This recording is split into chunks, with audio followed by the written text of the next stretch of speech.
Hello everyone, it's me again. Today I will recap the movie Sisu.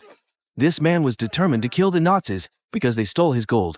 So do you think he will be able to destroy those evil people, or will they shoot him to pieces? Please invite everyone to watch this movie with me. In 1944, the Nazis were defeated in Finland and had to withdraw their troops. However, they still maintained their cruelty, destroying everything they went to. Accordingly, in a remote place in Lapland, there was a lonely man who worked hard every day to pan for gold in the hope of changing his life. His name was Korpi. Because there was not a single person around, he only had a dog to keep him company. Heaven does not disappoint those who work hard. After many days of hardship, sifting from one river to another, he finally found a piece of gold. Although it was tiny, it was a pretty positive sign. Korpi picked up his hoe and dug everywhere, and in one fine day, luck smiled on him. He found not just a nugget of gold, but a huge block of gold. Korpi looked at the pile of gold he had just dug up, and was so happy that he could not express it in words. The next morning, he took a bath, prepared for a good new life. He put out the fire, erased all traces, and then headed back to the city to exchange the gold for money. Korpi happily thought about a bright future, then came across a squad of Nazis retreating. They laughed and mocked him, but Korpi did not care, and just walked past as if there were no one there. A soldier was about to pull out his gun to shoot, but his commander stopped him, saying that the man would die anyway. Korpi walked a short distance. He saw the corpses of civilians being hung on poles by the evil fascists as a warning. Then he met a group of soldiers who had stopped to repair their vehicles. One of them saw Korpi and immediately approached him to threaten. He knew what they were going to do, so he ordered the little dog to run ahead. But the soldier still opened fire, aiming at the dog for fun. Luckily, it did not hit a single bullet. Discovering that Korpi was carrying a lot of gold on his person, they wanted to kill him to take the gold. Without waiting for them to act, he took a knife and stabbed the soldier near him, killing him on the spot.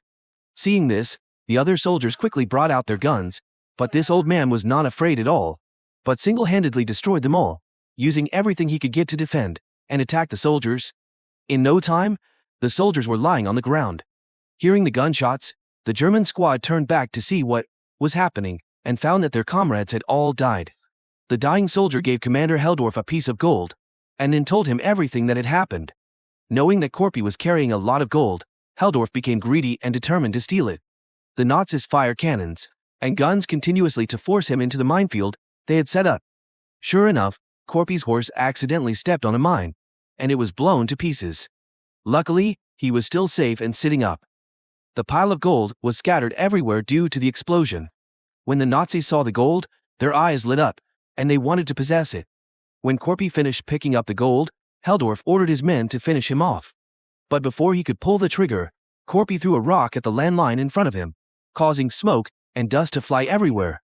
Seeing this, they opened fire frantically. As the dust cleared, Korpi emerged with a shield to shield him from the bullets. Seeing him retreating deeper into the minefield, Heldorf ordered a soldier to run forward to check. Unexpectedly, before he could go far, a mine was thrown at him and blew him to pieces. This time, Heldorf ordered two other soldiers to charge forward. As a result, they also stepped on a mine and exploded. At that time, he picked up the name tag that Korpi had dropped. Sensing something was wrong, he forced the two female prisoners to go first to detect the mines, while they go behind. Fortunately, neither of them stepped on any mines. After calling to inquire about Korpi's information, the Nazis were ordered by their superiors to return immediately. It turned out that he was Finland's most dangerous commando. After his wife and children were killed by the enemy in the Winter War, he had fought alone against 300 enemies to avenge them. The Russians gave Korpi a nickname, the Immortal. When Heldorf heard this, he immediately expressed disbelief, thinking that this was just a made-up story. Now his army was at a disadvantage. If they didn't get that gold, they would starve to death when they returned home. So he ordered his men to chase after Korpi. On the other side, Korpi had already escaped quite a distance. He sat down next to a broken car to rest, then treated his wound. He used a knife to remove the bullet from his body. For him, such physical pain was nothing compared to the mental pain of losing his wife and children. Because he was so tired, Korpi fell asleep, not knowing that the enemy had caught up with him. He was about to find a place to hide, but he saw two dogs sniffing around. So he rushed quickly, clung to the underside of the enemy car, then used a knife to puncture the gas tank, so that the two dogs could not smell him. Indeed, this method was effective. But when the enemy stopped to rest, he got out of the car to run away. But unfortunately, he was discovered and shot in the leg. The fascists also released 2 dogs to chase him. He used matches to create a fiery armor to stop them, then quickly jumped into the river. As soon as he raised his head off the water, he was shot. The soldiers thought he was drowning, so they happily dived down to retrieve the gold. Unexpectedly, the first soldier had not found anything yet, and was killed by him. The other soldiers on the boat, only blood was seen bubbling on the water surface. Heldorf immediately set another soldier to jump down, and he was not seen to come up again. The boatman was scared, so he rowed the boat away. He was immediately shot dead by his comrades. Korpi took the opportunity to use the soldier's body to shield himself, successfully escaping the storm of bullets. At this moment, his dog appeared. Heldorf suddenly had a despicable idea. After returning to his hometown, he witnessed the whole city in ruins. He went to an abandoned gas station nearby to rest.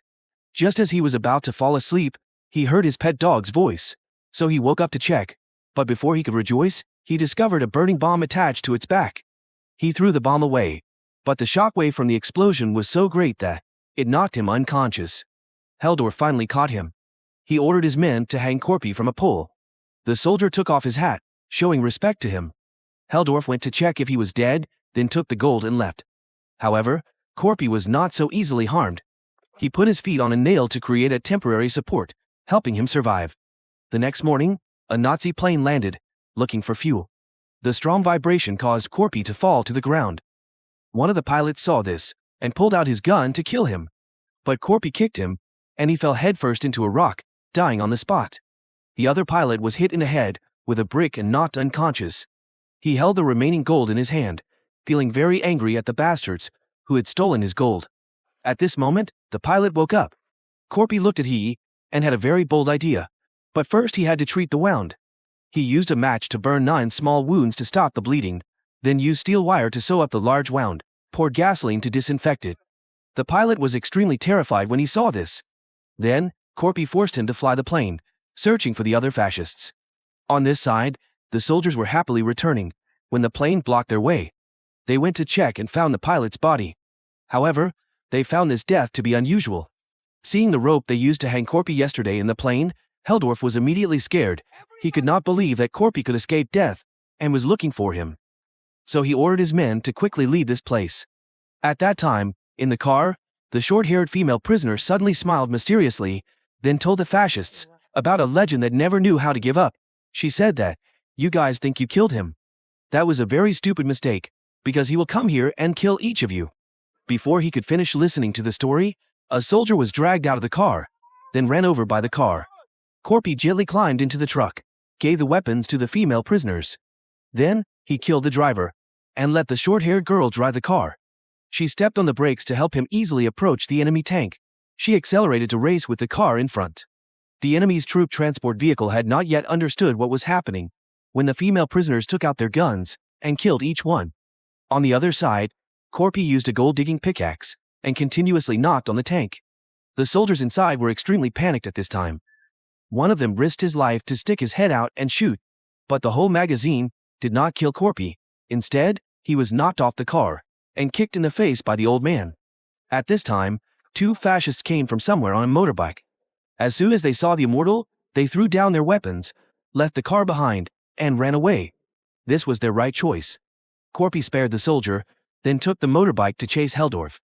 The soldier thought he had escaped, but the female prisoners walked towards him. On the other side, Heldorf had reached the assembly point and left on a plane, but Korpi had already chased after him. He continuously fired at their plane.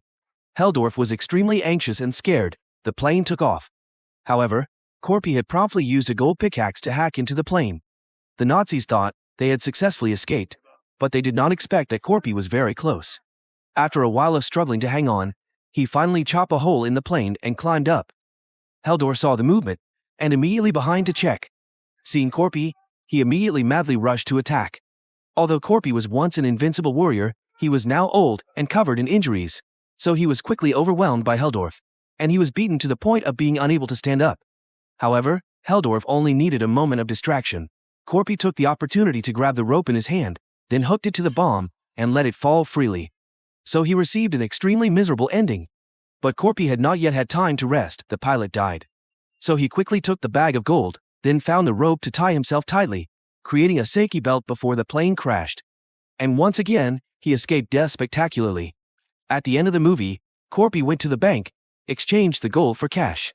Meanwhile, the girls hung the German soldier in front of the tank gun, then handed him over to the Finnish army.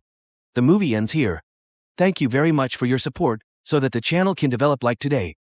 If you find it interesting, please give me a like and a comment about your feelings about this movie. Especially, please subscribe to the channel to follow my movie recap. See you again, dear friends.